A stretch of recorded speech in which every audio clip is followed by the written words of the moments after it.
বছর আমাদেরকে খুলতে দেওয়া হয়নি, বসতে দেওয়া হয়নি, দলীয় কার্যক্রম চালাতে দেওয়া হয়নি, আমাদের অফিসগুলোকে সিল করে রাখা হয়েছিল। এটাও আর কোনো দল বলতে পারবে না। আমাদের নেতৃবৃন্দের বাড়িঘরে বুলডোজার চালিয়ে বাড়িঘরকে ভেঙে তছনছ করে দেওয়া হয়েছে। এটা অন্য কোনো দলের ক্ষেত্রে ঘটে নাই। সম্মানিত ভাইয়েরা, একমাত্র দল যেই দলের বিরুদ্ধে কায়দা কানুন করে অন্যায় ভাবে জবরদস্তি করে আমাদের দলের নিবন্ধন কেড়ে নিয়েছিল, আর কোন দলের নিবন্ধন কেড়ে নেয় নাই। ছাত্র জনতার অভ্যুত্থানের মুখে, বিপ্লবের মুখে সরকার দিশাহারা হয়ে 1 আগস্ট 2024 সাল আমাদের দলকে নিষিদ্ধ ঘোষণা করেছিল। অন্য কারো দলকে নিষিদ্ধ ঘোষণা করা হয় নাই। তাহলে আপনারাই বলুন, বাংলাদেশের সবচেয়ে বড় মজলুম দল কোনটা? আবার বলেন কোনটা? জামাতে ইসলামী।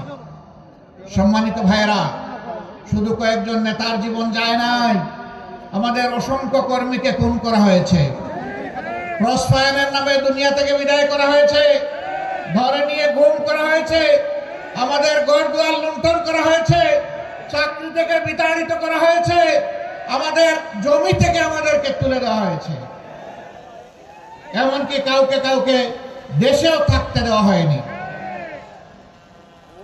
আমাদের মনে অনেক দুঃখ ছিল, কিন্তু মহান রব্বুল আলামিন আমাদের কলিজার টুকরা সন্তান ছাত্র যুবকদের তুমুল আন্দোলনের মধ্য দিয়ে আপামর জনগণের সহযোগিতায় আল্লাহ তাআলা ফ্যাসিবাদকে দুনিয়া থেকে বিদায় করেছেন, বাংলাদেশ থেকে বিদায় করেছেন। অ্যাডভোকেট রুহুল আমিন বলেছেন, কবরস্থান, মসজিদ, প্যাগোডা, মন্দির, রাস্তাঘাট, পুল কালভার্ট সবগুলাতে পার্সেন্টেজ বসিয়ে সম্পদ লুণ্ঠন করা হয়েছে। না, সম্পদ লুণ্ঠন করে তারা পালিয়ে গেছে, কারণ তারা এতটাই অপরাধ করেছে। খুন, গুম, ধর্ষণ, লুণ্ঠন করার পরে এই দেশে মানুষের সামনে মুখ দেখানোর সৎসাহস তাদের নাই। সৎসাহস নাই বলেই তো তারা পালিয়ে গেছেন। আমরা তাদেরকে বলি, না, আসেন, ফিরে আসেন, আমরা আপনাদের বিচারটা দেখতে চাই। কারণ আপনারা তখন বহু দেশপ্রেমিক নিরীহ মানুষ, আলিম উলামা, হাফিজ, আইতাম, এদেশের বিরোধী দলের দেশপ্রেমিক নেতা কর্মীদেরকে নির্বিচারে খুন করেছেন, বিচারের নামে প্রহসন করে তাদেরকে দুনিয়া থেকে বিদায় দিয়েছেন। আপনারা তখন বলেছেন, আমরা কিছু করি নাই, আদালত সব কিছু করেছে। আমরাও আপনাদেরকে আদালতের কাছে সমঝাতে চাই, আসেন, ফিরে আসেন, এই দেশে আসেন, সৎসাহস থাকলে আসেন। যদি এই দেশ এবং মাটির প্রতি ভালোবাসা থাকে, যদি সত্যি এই দেশের মানুষকে ভালোবেসে থাকেন, তাহলে একা একা থাকেন না, একা থাকার দুঃখ বড় বৃথা। চলে আসেন, আমাদের কাছে আসেন, আমরা কাশেমপুরে আপনাদেরকে ভালো জায়গা করে দেব। এই কাশেমপুরের ভাত আল্লাহ আমার কপালে জুটায়নি, যদিও আমি বারবার জেলে গিয়েছি। জেলের ভাত আমার কিন্তু কিসমতে আসেনি। তো লোকেরা আমাকে জিজ্ঞেস করে, আপনি এতদিন বছরের পর বছর জেলে থাকলেন, আপনি জেলের ভাত খান নাই? আমি বললাম, না, আমি 12 বছর আগে ভাত এবং রুটি খাওয়া ছেড়ে দিয়েছি, তো এই জন্য জেলের ভাত আমার কিসমতে উঠে নাই। হ্যাঁ, আমি না খাই, কিন্তু আমার সঙ্গীদেরকে তারা খাওয়াইছে। আমিও বাধ্য হয়ে সরকারের পচা বাসি যা ওখানে দিয়েছে খেতে বাধ্য হয়েছি, তাতেও আমাদের কোনো দুঃখ নাই। আমাদের দুঃখের একটাই জায়গা, আমাদের দেশটার সব কিছু আপনারা ধ্বংস করে দিলেন। আমাদের শিক্ষা ব্যবস্থা, স্কুল, কলেজ, ইউনিভার্সিটিকে মুঘল বাহিনীর হাতে তুলে দিলেন। আমাদের উন্নয়নকে আপনারা লুটেরাদের হাতে তুলে দিলেন। বাংলাদেশ থেকে 26 লক্ষ কোটি টাকা আপনারা বিদেশে পাচার করলেন। দেশকে গড়লেন না, কিন্তু বিদেশের মাটিতে বেগম পাড়া করলেন। নির্বাচন ব্যবস্থাকে ধ্বংস করে দিয়ে এখানে যারা বসে আছেন, তাদের কমপক্ষে 40 ভাগ মানুষ আমি বিশ্বাস করি গত 15.5 বছর তারা কোনো ভোট দিতে পারেনি। কি অপরাধ তারা করেছিলেন? প্রথম ভোটটা হলো মানুষ এটাকে ঘৃণা করে প্রত্যাখ্যান করলো, ভোট কেন্দ্রের সামনে নিরীহ প্রাণীরা মনের শান্তিতে ঘুমায় থাকলো। আমি এই প্রাণীগুলোর নাম নিচ্ছি না, তখন পত্রপত্রিকা এবং মিডিয়া সেগুলো উঠে এসেছে। 18 সালে আপনারা করলেন মিডনাইট ইলেকশন, নিশিরাতের নির্বাচন, আর 24-এ এসে করলেন আমি আর মামু, আমি আর দামি, তাই না? একজন নৌকা থেকে ক্যান্ডিডেট, আরেকজন নৌকার দামি ক্যান্ডিডেট। আপনারা সর্বনাশ করলেন। এই অধিকারটার জন্যই তো লড়াই করে বাংলাদেশের স্বাধীনতা অর্জন হয়েছিল। পাকিস্তানিরা এই ভোটের মূল্য দেয় নাই বলেই তো মানুষ জীবনে বাজি রেখে যুদ্ধ করেছিল। এটাকেই দিলেন আপনারা শেষ করে।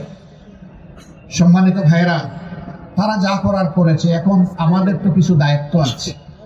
আমরা দেশবাসী, শুধু জামাতে ইসলামী না, দেশের আপামর জনগণ, জাতি ধর্ম দল মত নির্বিশেষে দেশের যাদের জন্ম হয়েছে, দেশটাকে যারা ভালোবাসি, আমরা সবাই মিলে এই দেশটাকে গড়তে চাই।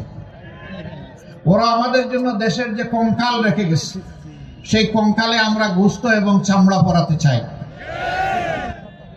ওরা উন্নয়নের নামে লুটতরাজের মহারাজ্য কায়েম করেছিল, আমরা মানুষকে ইনসাফ ভিত্তিক উন্নয়ন উপহার দিতে চাই। অ্যাডভোকেট রুহুল আমিন বলেছেন চুয়াডাঙ্গাও বাংলাদেশের একটা জেলা, এখানেও 6টা উপজেলা আছে সম্ভবত, তাই না? হ্যাঁ, 4টা উপজেলা আছে, এটা একটা জেলা। আমরা কোনো কোনো জেলায় দেখি পাবলিক ইউনিভার্সিটি আছে, আবার টেকনোলজিক্যাল ইউনিভার্সিটি আছে, আবার সেখানে মেডিকেল কলেজ আছে, এগ্রো ইউনিভার্সিটি আছে, অনেকগুলা শিক্ষার এভিনিউ আছে। কিন্তু চুয়াডাঙ্গায় কিছুই নেই। তো চুয়াডাঙ্গা কি অপরাধ করেছে? চুয়াডাঙ্গা কি বাংলাদেশের অংশ নয়? এটা কি 64 জেলার একটা নয়? এই চুয়াডাঙ্গার কি বাংলাদেশের উন্নয়নে কোনো অবদান নেই? এখানকার কৃষকের মাঠে ফলানো শস্য দানা বাংলাদেশের মানুষ খায় না? যদি তা খেয়ে থাকে, তাহলে চুয়াডাঙ্গাকেও তার ন্যায্য অধিকার এবং অংশ দিতে হবে। যে প্রতিষ্ঠানগুলোর কথা এখানে বলা হয়েছে, আমরা বর্তমান সরকারকে বলবো, আপনাদের মেয়াদ যেহেতু দীর্ঘ নয়, সব আপনারা পারবেন না, আগামী একনেকে ইনসাফের কারণে কমপক্ষে একটা প্রতিষ্ঠান এখানে দেন এবং অগ্রাধিকারের ভিত্তিতে একটা মেডিকেল কলেজ দেন। জন্ম নেওয়ার পর সুস্থতার জন্য এটি মানুষের সবচেয়ে বড় প্রয়োজন। 250 বেডের একটা হাসপাতাল আছে, কিন্তু তা মানসম্মত সেবা দিতে পারছে না।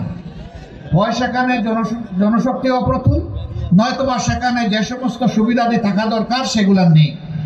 এই জন্য বাধ্য হয়ে এদিকে ওদিকে এই জেলার মানুষকে ছুটতে হয়। অনেক সময় গরিব মানুষ দূরে যেতে পারে না, তাই দুঃখে দুঃখে মৃত্যুর দিকে এগিয়ে যায়। আমরা সরকারের কাছে আহ্বান জানাবো, এই দাবি ন্যায্য দাবি, এই দাবিকে বিবেচনায় নিয়ে আপনারা পদক্ষেপ গ্রহণ করুন।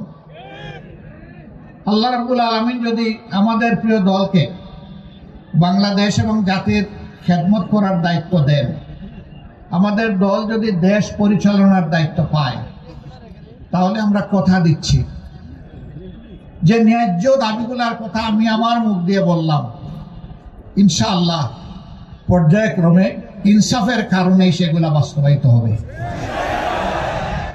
আল্লাহ যদি অন্য কাউকে এই দেশ পরিচালনার দায়িত্ব দেন, তাহলে আপনাদের দাবিগুলো আদায় হওয়া পর্যন্ত আপনাদের হাতের সাথে আমাদের হাতও উঠবে ইনশাআল্লাহ। আপনাদের কণ্ঠের সাথে আমরাও কণ্ঠ মিলে চিৎকার দিব, এই দাবি বাস্তবায়ন করতে হবে।